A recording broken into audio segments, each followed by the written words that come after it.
আসসালামু আলাইকুম। আমার চ্যানেলে সবাইকে স্বাগতম। আজকে আমি আলোচনা করব বাংলাদেশের বেকারত্ব সম্পর্কে। বাংলাদেশে বর্তমানে কি পরিমাণ বেকার আছে। একটা পার্সেন্টেজে দেখা যায় যে বাংলাদেশে বলা আছে যে বাংলাদেশে মাত্র 25 লক্ষ বেকার আছে। কিন্তু বাস্তবতা হচ্ছে বাংলাদেশে কিন্তু তার চেয়ে অনেক অনেক বেশি বেকার আছে। বাংলাদেশে আমাদের বেকারত্বকে যেভাবে মেজারমেন্ট করা হয় বা মাপা হয়, সেখানে কিছুটা গলদ আছে।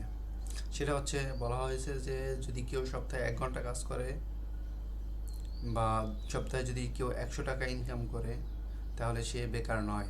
কিন্তু বাস্তবতা হচ্ছে আপনি যদি সপ্তাহে 100 টাকা ইনকাম করেন, তাহলে কি সেই টাকা দিয়ে কি আপনি চলতে পারবেন, বাসা ভাড়া দিতে পারবেন, বা গ্রামে হলেও কি আপনি আপনার ফ্যামিলির জন্য খাবারের ব্যবস্থা করতে পারবেন, বা আপনার নিজের খাবারের ব্যবস্থা করতে পারবেন 3 বেলা? উত্তর হচ্ছে না।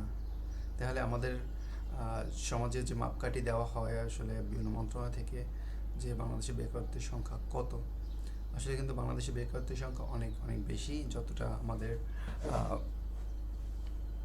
আমাদের এই যে মিডিয়ায় যেটা বলা হয় তার চেয়ে আসলে অনেক অনেক বেশি।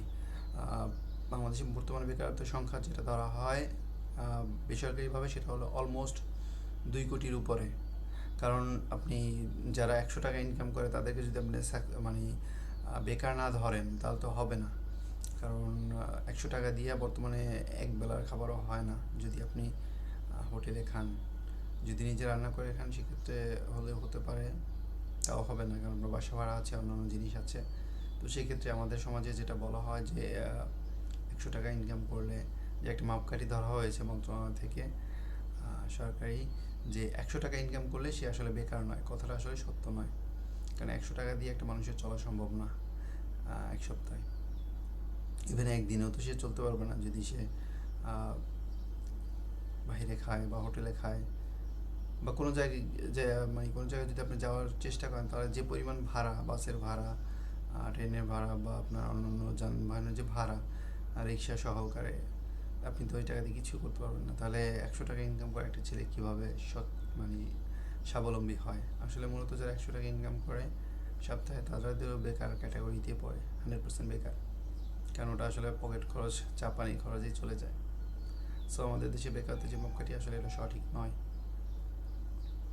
তো বেকারত্বের এই অভিশাপ থেকে বাঁচার জন্য অনেক অনেক পদ্ধতি আছে, অনেক অনেক পদ্ধতি ফলো করে কেউ বিভিন্ন ধরনের ব্যবসা করে থাকে। আবার বর্তমানে তথ্য প্রযুক্তির যুগে অনেক ভাইয়েরা ফ্রিল্যান্সিং করে থাকে। তো এটাও একটা বেকারত্ব দূর করার খুব ভালো একটা মাধ্যম। আপনারা চাইলে আপনারা এটাও করতে পারেন। মোস্ট অফ দ্য টাইম আমাদের ভাইয়েরা এটা